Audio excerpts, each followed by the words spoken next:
sini saya akan memaparkan mengenai emotional intelligence. Guna memenuhi tugas ujian akhir semester 1, mata kuliah Emotional Intelligence dengan dosen pengampu Ibu Dr. Rita Aryani MM. Sebelumnya izinkan saya untuk memperkenalkan diri. Nama saya Ila Komalasari dengan NIM 187215039, Fakultas Ilmu Pendidikan, Prodi Pendidikan Ekonomi, kelas reguler plus. Tema kali ini yaitu pentingnya pemahaman kecerdasan emosional atau emotional intelligence pada diri seseorang. Apa yang dimaksud emotional intelligence?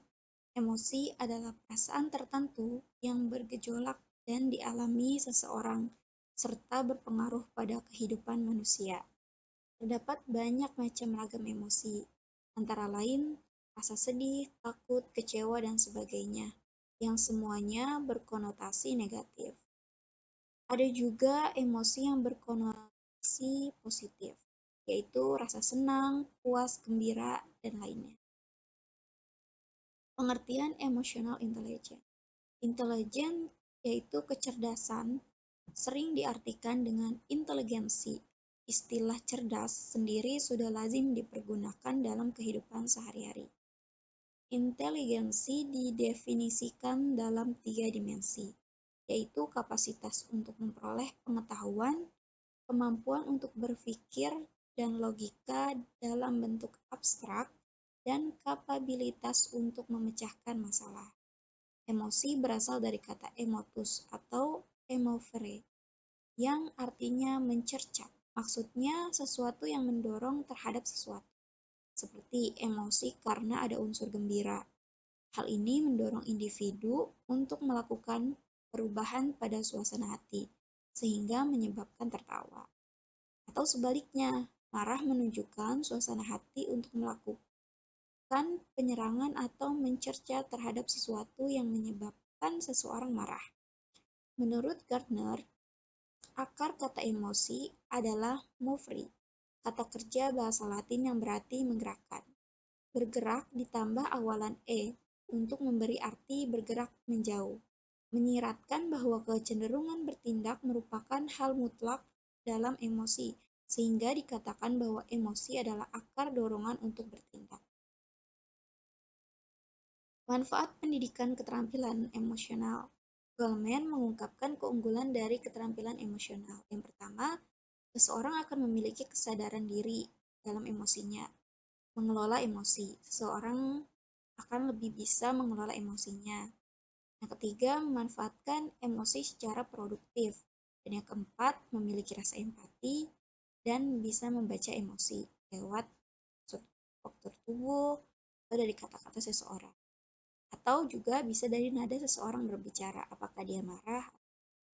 Yang kelima, yaitu membina hubungan. Seseorang akan bisa lebih baik dalam membina hubungannya dengan orang. Selanjutnya, sikap individu yang memiliki emotional intelligence. Yang pertama, kesadaran diri. Yang kedua, pengaturan diri. Seseorang yang memiliki emotional intelligence yang baik akan bisa lebih mengatur dirinya dan memiliki kesadaran yang lebih tinggi. Yang ketiga yaitu motivasi. Yang keempat, empati. Dan yang kelima, keterampilan sosial. Faktor yang mempengaruhi perkembangan emotional intelligence. Pertama, kemampuan emotional intelligence seseorang dapat dilihat dari kepribadiannya. Apakah dia memiliki kepribadian yang baik atau yang buruk. Selanjutnya, tumbuh dan berkembang melalui proses belajar seumur hidup yang didapat melalui pengalaman diri sendiri maupun orang lain. Selanjutnya, pengalaman yang bersifat konstruktif dalam membangun kepribadian seseorang menjadi lebih baik. Kecerdasan emosional sangat dipengaruhi oleh lingkungan dan pergaulan, tidak bersifat tetap dan dapat berubah setiap saat. Jadi, sikap seseorang bisa berubah dalam setiap saat, lingkungan dan pergaulannya juga bisa mempengaruhinya. Selanjutnya, peranan lingkungan terutama orang tua pada masa kanak-kanak sangat mempengaruhi dalam pembentukan kecerdasan emosional. Cara mengembangkan emotional intelligence. Hopper dan Swift pada tahun 2000 mengemukakan model empat batu untuk menjalankan teori kecerdasan emosi dalam kehidupan sehari-hari. Yang pertama, kesadaran emosi atau emotional literacy, membangun kepiawaian dan rasa percaya diri melalui kejujuran, energi tanggung jawab, koneksi.